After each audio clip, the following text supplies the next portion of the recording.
Més de 2.000 alumnes han passat per les seues aules en 4 dècades d'història.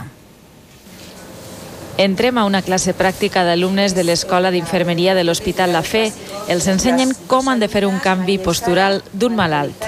Lo que vamos a evitar también con estos cambios posturales es que se produzcan escaras o heridas en la piel por cizallamiento o por rozamiento. Estos alumnes de segon i tercer seran de les últimes promocions que hauran passat per aquestes aules. Unes aules que en 40 anys han vist formar-se més de 2.000 infermers i infermeres.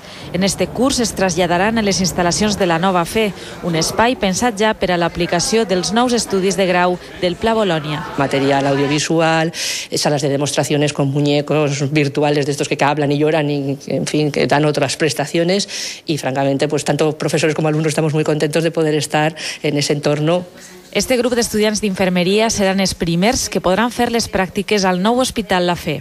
Realitzarem les pràctiques de materno-infantil i més endavant les de médico-quirúrgica. Esta profesión no para, estás continuamente formándote, continuamente reciclándote y esto es simplemente el primer paso. Unes instal·lacions més modernes i avançades que els ajudaran a formar-se com a futurs infermers i infermeres.